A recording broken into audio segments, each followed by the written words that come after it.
अक्सर बच्चों की बहुत क्वेरी रहती है, समझ नहीं आता, क्लैरिटी नहीं मिलती, सर कैसे करें, रूट वाले देख कर ही क्वेश्चन बच्चे बहुत डर जाते हैं। जब ये दोनों टर्म लाइक टर्म है ही नहीं है, आप इनको ऐड नहीं कर सकते। तो हेलो बच्चों, कैसे हैं आप सब लोग। मेरा नाम है आशीष और welcome to my channel concept core, जहां पे आपको हर कंसेप्ट सिखाया जाएगा पूरे कोर्स से, पूरी डिटेल के साथ और पूरी क्लैरिटी के साथ। आज का टॉपिक बच्चों हमारा रहेगा जो कि बहुत जरूरी भी है और अक्सर बच्चे इस टॉपिक में कंफ्यूज भी बहुत होते हैं। वैसे तो क्लास 9 का टॉपिक है, बट ऐसा नहीं है कि क्लास 9 में ही जरूरत पड़ेगी।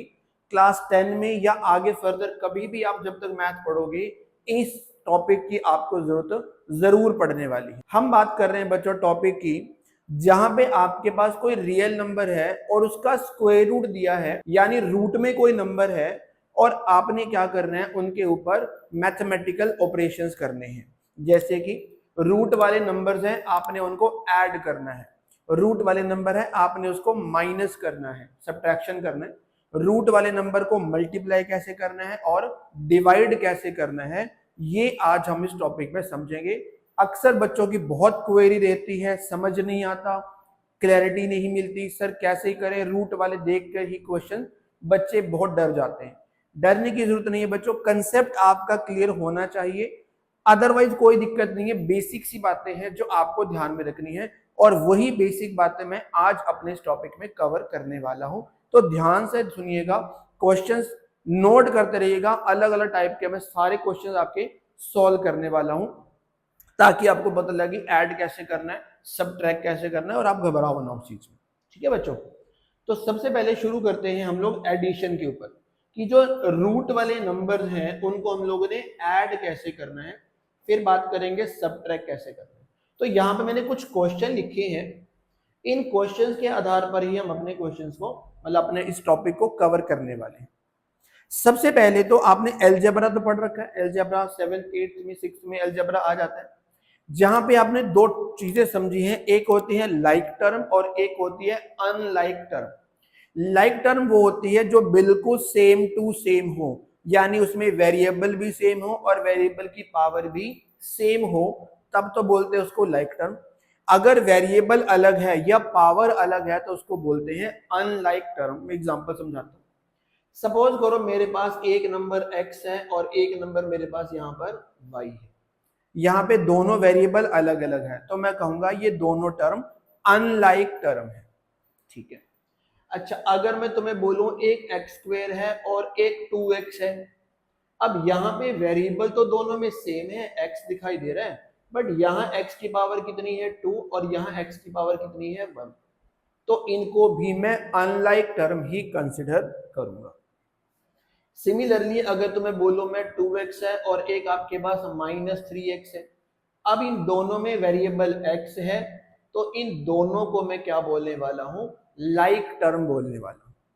यही बात जब अलजेब्रा में पढ़ते हैं, जब हम लाइक टर्म को ऐड करते हैं या सब्ट्रैक्ट करते हैं, तो लाइक को ही माइनस प्लस कर सकते हैं, अनलाइक को आप ना ऐड कर सकते ना ही माइनस कर सकते। जैसे अगर मैं आपको बोलूं एक्स स्क्वायर में x ऐड करो, क्या एक्स स्क्वायर में x ऐड किया जा सकता है? जब ये दोनों टर्म लाइक टर्म है ही नहीं है, आप इनको ऐड नहीं कर सकते हो। तो यही आपका क्या रहने वाला होता है, आंसर। सिमिलरली अगर मैं आपको बोलूं x में y माइनस कर दो, जब ये लाइक टर्म है ही नहीं है, तो x में से y को आप माइनस कर ही नहीं सकते जब तक आपको इनकी वैल्यू नहीं पता है। तो x और y को आप माइनस नहीं कर सकते। क्यों नहीं कर सकते? क्योंकि ये अनलाइक टर्म है। सेम फंडा जो है, जो अलजेब्रा में अप्लाई होता है, कि मैं लाइक टर्म को ही ऐड कर सकता हूं, लाइक टर्म को ही माइनस कर सकता हूं, सेम फंडा आपके रूट के अंदर चलने वाला है। अगर रूट के अंदर वाली टर्म दोनों में सेम है तो मैं कहूंगा भाई ये लाइक टर्म है, और अगर अंडर रूट के अंदर वाली टर्म सेम नहीं है तो मैं बोलूंगा उसको अनलाइक टर्म। जैसे एक आपके पास, मैं बोलता हूं कि आपके पास √2 है और एक आपके पास √3 है। अब रूट के अंदर यहां 2 है, रूट के अंदर यहां पर 3 है, तो ये अनलाइक टर्म है, ये लाइक टर्म कंसिडर नहीं करोगे। ठीक है। अगर आपसे कह दूं मैं एक √2 है, एक 2 √2 है, अब इन दोनों में √2 है, इसका मतलब ये दोनों टर्म लाइक टर्म है। तो यही काम हमने जो अलजेब्रा में किया था यही हम इस रूट वाले में करते हैं। अगर मैं बोलूं कि रूट में टर्म लाइक टर्म है तो आप इनको ऐड कर सकते हो, अगर अनलाइक टर्म है तो इनको ऐड या माइनस नहीं कर सकते हो। ठीक है, इसके आधार पर हमने क्वेश्चंस को सोल्व कर लिया। फर्स्ट पार्ट देखिए क्या लिखा है, यहां पे लिखा है 2 प्लस अंडर रूट 2। अब आप सोचा करो कि जब भी आप ऐड या माइनस करते हो ये एक बार माइंड में लाया करो कि क्या ये दोनों लाइक टर्म है कि अनलाइक टर्म है। यहां पे तो रूट है नहीं, यहां पे रूट है, तो फिर तो ये अनलाइक टर्म हुई। एक में रूट है एक में रूट है ही नहीं है, तो ये कौन सी टर्म है, अनलाइक टर्म है। और अनलाइक टर्म को तो आप ऐड कर नहीं सकते, तो आपका जो आंसर रहेगा वो ये ही रहेगा। आप इनको ऐड नहीं कर सकते क्योंकि ये अनलाइक टर्म है, यही आपका आंसर। आप ऐड नहीं कर सकते ना ही माइनस कर सकते। ठीक है, अब आ जाता है यहां पर। यहां चेक करें कि यहां पर दे रखा है 3√2, यहां पे दे रखा है 2√2। चेक करके बताएं क्या ये दोनों लाइक टर्म है कि अनलाइक टर्म है। दोनों के अंदर √2 यहां भी है, √2 यहां पर भी है, तो ये लाइक टर्म तो है। लाइक टर्म को आप प्लस तो कर ही सकते हो। अब प्लस करने का मतलब ये नहीं है कि आप इस अंदर वाले को भी ऐड कर दोगे, नहीं, ये अंदर वाला नंबर तो √2 ही रहेगा। आगे वाले नंबर्स को आप प्लस या माइनस कर सकते हो। √2 जो है वो दोनों में रहे, तो यहाँ पे आंसर में √2 आएगा। आगे वालों को आप प्लस या माइनस कर सकते हो। यहाँ पे प्लस का 3 है, यहाँ प्लस का 2 है, तो आंसर में बनेगा प्लस का 5। आपका आंसर बन गया 5√2। जैसे अलजेब्रा में करते हैं, 3x में अगर 2x ऐड कर देंगे तो ये 3 और 2 को ही तो ऐड करते हो, x तो ऐसे कैसे रहता है। सिमिलरली √2 तो ऐसे का ऐसे रहेगा, प्लस का 3 प्लस का 2 क्या बन जाएगा, प्लस का 5√2। लाइक टर्म है तो ही मैं ऐड कर पाऊंगा, तो ही मैं माइनस भी कर पाऊंगा। ठीक है, एक और देखते हैं। यहां पे लिखा है 2√2 प्लस में √2। पहले चेक करो क्या ये लाइक टर्म है क्या अनलाइक टर्म है। लाइक टर्म है क्योंकि दोनों में ही √2 आ रहा है, तो ये √2 तो ऐसे का ऐसे ही रहेगा। अब इसके आगे तो 2 लिखा है, इसके आगे कुछ नहीं लिखा, इसका मतलब इसके आगे क्या बना होगा, 1 बना होगा। तो आप इनको कर सकते हो, प्लस का 2 प्लस का 1 बन जाएगा प्लस का 3, और साथ में क्या रहेगा, √2 रहेगा। तो लाइक टर्म है, ऐड कर सकता हूं। √2 दोनों में है, तो √2 तो ऐसे का ऐसे ही, इसके आगे 2 है, इसके आगे +1 है, प्लस का 2 प्लस का 1 क्या बनेगा, प्लस का 3। तो आपका आंसर बनेगा 3√2। ठीक, आगे बढ़ते हैं। यहां पे नेक्स्ट पार्ट में लिखा है √2 प्लस √2। अब ये दोनों भी मुझे लाइक टर्म ही लग रही है क्योंकि दोनों में ही √2 है। अब इसके आगे 1 है, इसके आगे भी 1 है, कुछ नहीं लिखा तो 1 ही होगा, तो ये लाइक टर्म है, ऐड तो कर सकते हो। √2 तो आएगा ऐसे का ऐसे, यहाँ पे 1 है, यहाँ पे 1 है, 1 और 1 कितना बन जाएगा, 2, प्लस का 1 बनेगा प्लस का 2, तो आपका आंसर बनेगा 2√2। लाइक टर्म है तो प्लस कर सकते हो, माइनस होगा तो माइनस भी कर सकते हो। आपने बस √2 लाइक टर्म वाला √2 है, तो √2 तो ऐसे का ऐसे रहेगा। आगे वालों को प्लस या माइनस करना है, यहाँ प्लस का 1 है, यहाँ प्लस का 1 है, तो आंसर में आएगा प्लस का 2। ठीक है, आगे बढ़ते हैं। अब यहां चेक करके बताएं क्या ये दोनों लाइक टर्म है कि अनलाइक टर्म है। यहां अंडर रूट के अंदर 2 है, यहां अंडर रूट के अंदर क्या है, 3, तो ये तो लाइक टर्म हुई नहीं। और अगर लाइक टर्म नहीं है तो आप इनको ऐड भी नहीं कर सकते, तो आपका आंसर जो रहेगा वो सेम टू सेम रहेगा, क्योंकि आप इनको ऐड नहीं कर पाओगे। ये आपका आंसर रहेगा। ठीक है, ऐड ही नहीं कर सकते। नेक्स्ट बढ़ते हैं। नेक्स्ट में मैंने कितने टर्म ले लिए, 3 टर्म ले ली है। अब 3 में से आपने चेक करना है कि लाइक टर्म कौन कौन सी है। एक तो लाइक टर्म ये लग रही है और एक लाइक टर्म मुझे ये लग रही है। ये √3 वाली टर्म है, तो ये लाइक में तो काउंट इसको नहीं करोगे। अब ये जो लाइक टर्म है दोनों √2 वाले, इनको √2 तो ऐसे कैसे रहेगा, इनमें तो जब इनको प्लस करोगे तो √2 तो क्या रहेगा, ऐसे कैसे रहेगा। आप इन आगे वालों को ऐड करते हो, ये प्लस का 3 है, ये प्लस का 2 है, तो ये तो बन जाएगा प्लस का 5। √2 वाले जो लाइक टर्म के हैं वो √2 तो ऐसे कैसे रहेगा, प्लस का 3 प्लस का 2 क्या बन जाएगा, प्लस का 5, और साथ में मेरे पास बच गया है 5√3। अब इसमें रूट में 2 है, इसमें रूट के अंदर 3 है, तो ये लाइक टर्म तो नहीं बनी। अब लाइक टर्म नहीं है तो इनको मैं ऐड भी नहीं कर सकता, यही क्या रहेगा, मेरा आंसर है। इतनी सी बात समझनी है कि जो लाइक टर्म है √2 वाले दोनों टर्म है, तो √2 तो यू का यूं रहेगा, आगे वालों को आप प्लस माइनस कर सकते हो, प्लस का 3 प्लस का 2 बन जाएगा प्लस का 5, यहाँ प्लस का 2 है, ये प्लस का 1 है, तो प्लस का 3 बन जाएगा, √2 ऐसे कैसे, √2 ऐसे कैसे, 1 प्लस का 1 प्लस का 1 बन जाएगा प्लस का 2, लाइक है तो ही ऐड कर सकते हो।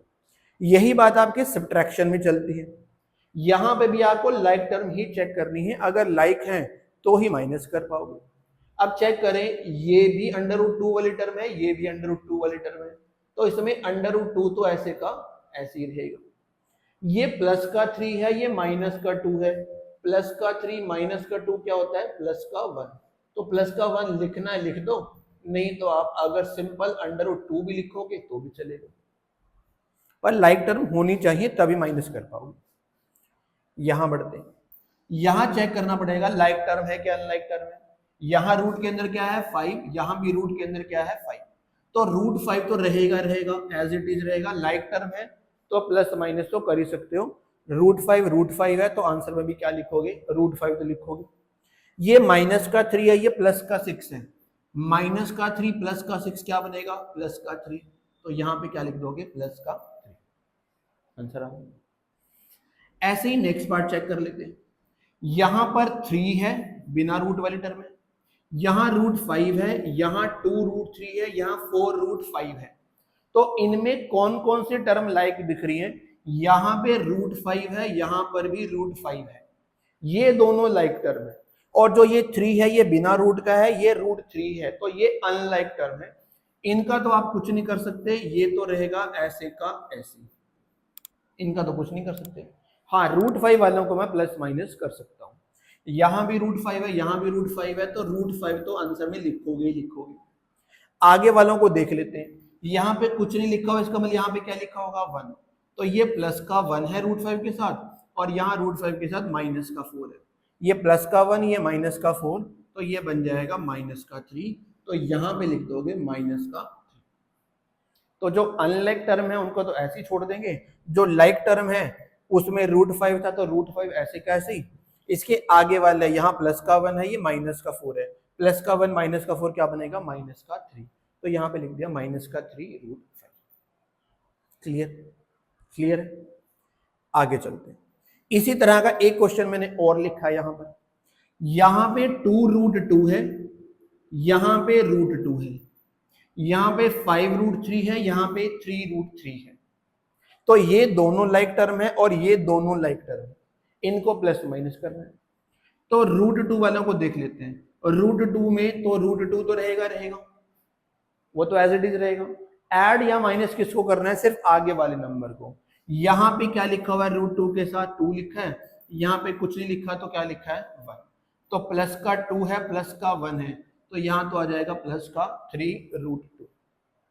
अब आ जाते हैं इस √3 वाले पे, तो √3 तो रहेगा, और क्या है साथ में, √3 के साथ प्लस का 5 है, यहाँ √3 के साथ माइनस का 3 है, तो ये बन जाएगा प्लस का 2, और साथ में लिखा है √3।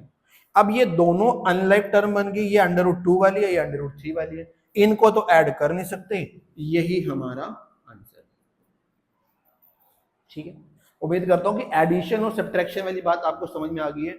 याद रखनी है बात, अगर लाइक टर्म है तो ऐड कर सकते हो, सब्ट्रैक्ट कर सकते हो, अगर लाइक टर्म नहीं है तो आप ना तो ऐड कर सकते ना ही आप सब्ट्रैक्ट कर सकते। ठीक है, आगे बढ़ते हैं बच्चों के क्वेश्चन के एक बार स्क्रीनशॉट ले लो, खुद से एक बार ट्राई करके इसको देख सकते। मैं आगे चलता हूं, अगले ऑपरेशन हमारा मल्टीप्लाई और डिवाइड, कि हम अगर मेरे पास रूट में मल्टीप्लाई है या रूट में डिवाइड है तो हम इसको कैसे सॉल्व करेंगे। अभी जैसे मैंने पीछे बताया कि लाइक और अनलाइक टर्म होगी तभी ऐड कर सकते हैं, लाइक होगी तभी ऐड कर सकते हैं, तभी सब्ट्रैक्ट कर सकते हैं। मल्टीप्लाई में ऐसा कुछ नहीं, मल्टीप्लाई में चाहे लाइक टर्म हो चाहे अनलाइक टर्म हो, मल्टीप्लाई तो कर ही सकते हो। बस ये ध्यान रखना है कि जब मल्टीप्लाई करते हो तो तो अंडर रूट के अंदर वाले को अंडर रूट के अंदर वाले से ही मल्टीप्लाई करना है, बाहर वाले को बाहर से करना है, अंदर वाले को अंदर से, बाहर वाले को बाहर से। ठीक बात। लाइक हो अनलाइक हो उससे कोई फर्क नहीं पड़ता। मैं दिखाता हूं करके। जैसे ही क्वेश्चन दिया है 2 को हमने मल्टीप्लाई किया है अंडर रूट 2 से। अब 2 तो अंडर रूट के बाहर है और ये 2 अंडर रूट के अंदर है, तो आप इसको मल्टीप्लाई बाहर वाले को बाहर से, अंदर वाले को अंदर से। ये वाला 2 जो है ये बाहर वाला है, इसके बाहर क्या है 1, तो 2 1 जा बन गया 2 अंडर रूट 2। यही मेरा आंसर। बस ये ध्यान रखना बाहर वाले को अंदर से मल्टीप्लाई कभी नहीं करना, बाहर वाले को बाहर से, अंदर वाले को अंदर से। अच्छा इधर चलते हैं।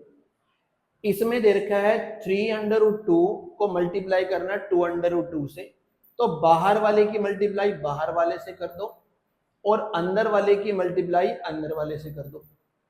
अब ये जो 4 है 4 का स्क्वायर रूट तो होता है, वो तो 2 होता है, तो मैंने 2 भी लिख दिया और 6 2 जा बन गया 12। यही हमारा आंसर। बाहर वाले को बाहर से, अंदर वाले को अंदर से। इसको एक तरीके से और कर सकते हैं, अगर रूट वाली टर्म सेम है तो बाहर वाले को बाहर से तो आपने मल्टीप्लाई कर ही दिया, 3 2 जा 6। अंडर रूट 2 को अंडर रूट 2 से मल्टीप्लाई करेंगे तो ये अंडर रूट 2 का क्या बनेगा, स्क्वायर बनेगा। भाई 2 बार मल्टीप्लाई है तो स्क्वायर तो लिख ही सकते हैं, और स्क्वायर से रूट क्या हो जाएगा, कैंसिल। तो 6 के मल्टीप्लाई में आ गया 2, आंसर तब भी कितना आएगा 12। तो ये भी ध्यान रख सकते हैं, ये भी ध्यान रख सकते हैं कि बाहर वाले को बाहर से, अंदर वाले को अंदर से। अगर अंदर वाली यानी रूट वाली टर्म सेम है तो उसका स्क्वायर भी बना सकते हो, स्क्वायर से, ताकि रूट कट जाए। रूट कट जाएगा तो 6 2 जा बन जाएगा 12, यही आंसर आ जाएगा। ये भी आसान है, ये करना है ये कर लो, वो करना है वो कर लो। ठीक है, नेक्स्ट चलता हूँ, इस क्वेश्चन पे आता हूँ। यहाँ पे वही आ गई, बाहर वाले को बाहर से, अंदर वाले को अंदर से। अब इसके बाहर कुछ नहीं है तो क्या लगा होगा 1, तो 2 1 जा बन जाएगा 2, और अंडर रूट 2 यहाँ पे 2 बार है तो ये बन जाएगा अंडर रूट 2 का स्क्वायर। स्क्वायर से रूट कट गया, 2 के मल्टीप्लाई में 2 आ गया और आंसर आ गया 2 2 जा 4। बाहर वाले को बाहर से, अंदर वाले को अंदर से। सिमिलरली यहाँ पर अब इसके बाहर 1 है, इसके बाहर भी 1 है, तो 1 1 जा तो बन जाएगा 1। अंडर रूट 2 2 बार है तो क्या लिख दिया मैंने, उसका स्क्वायर। स्क्वायर से रूट कट गया, आंसर मेरे पास आ गया। आगे बढ़ते हैं। यहाँ पे भी वही सीन है, मल्टीप्लाई करना है, बाहर वाले को बाहर से, अंदर वाले को अंदर से। तो 3 5 जा कितना बन जाएगा 15, और अंडर रूट 2 अंडर रूट 3। अब ये दोनों अलग अलग टर्म है, आप इसका स्क्वायर नहीं कर सकते।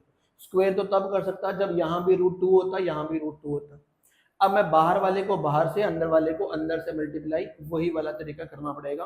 तो 3 5 जा बन गया 15 और 2 3 जा बन गया 6। अब 6 किसी का रूट होता नहीं है, तो इसका मतलब यही आपका आंसर है। बस बाहर वाले को बाहर से, अंदर वाले को अंदर से, आंसर आ गया। नेक्स्ट ये क्वेश्चन है, अब बाहर वाले को बाहर से कर दो, 6 2 जा कितना बन जाएगा 12 बन जाएगा। अंडर रूट 5 यहाँ भी है, अंडर रूट 5 यहाँ पर भी है, तो 2 बार है तो क्या मैं इसको अंडर रूट 5 का स्क्वायर लिख सकता हूँ, बिल्कुल लिख सकता हूँ। ये 2 से रूट कट गया, मेरे पास आ गया 12 के मल्टीप्लाई में 5 और 12 5 आ गया 60। यही हमारा आंसर। ठीक है, एडिशन वाले में लाइक अनलाइक की बात करनी है, ध्यान भी रखना है। लाइक टर्म होगी तभी आप ऐड कर सकते हो, तभी माइनस कर सकते हो, पर मल्टीप्लाई में ऐसा कोई सीन नहीं है। आपको बस इतनी बात ध्यान रखनी है, बाहर वाले को बाहर से, अंदर वाले को अंदर से। अगर रूट वाली टर्म सेम है तो रूट 2 का स्क्वायर बना सकते हो और स्क्वायर से रूट कट जाएगा। अगर वो सेम टर्म नहीं है तो फिर अंदर वाले को अंदर से, बाहर वाले को बाहर से। इसी तरह से डिवाइड चलता है, जैसे मल्टीप्लाई में बाहर वाले को बाहर से मल्टीप्लाई, अंदर वाले को अंदर से मल्टीप्लाई। डिवाइड में क्या चलेगा कि आप कटिंग कर सकते हो, बाहर वाले की कटिंग बाहर से, अंदर वाले की कटिंग अंदर वाले से कर सकते हो, कटिंग कर सकते हो।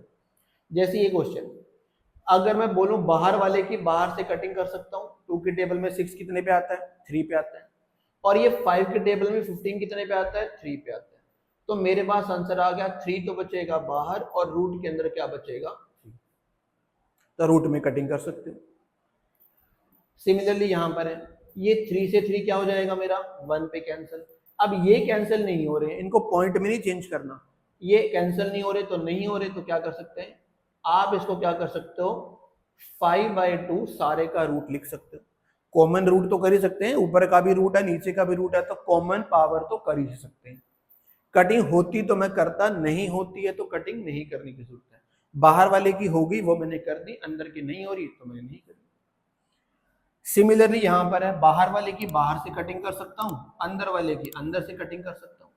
तो बाहर तो बचा मेरे पास 4, अंदर बच गया √5। यही हमारा आंसर है। इस तरीके से बच्चों आपको रैशनल जो स्क्वायर रूट वाले नंबर्स हैं इनके ऊपर के ऑपरेशंस आपको ऐसे कर पाओगे। उम्मीद करता हूं आपको जरूर समझ में आया होगा। अगर नहीं समझ में आता एक बार दोबारा भी अपनी वीडियोस एक बार दोबारा से देख सकते हैं इसको, ताकि अच्छे से समझ में आ जाए। क्योंकि ये कंसेप्ट बच्चों ऐसा है कि बच्चे रूट वाले क्वेश्चन देख के वैसे ही घबरा जाते हैं कि रूट वाला क्वेश्चन आ गया, क्योंकि उनके बेसिक्स क्लियर नहीं है। उनको ऐड करना है, मल्टीप्लाई करना है, कैसे करना है वो थोड़ा सा भूल जाते हैं।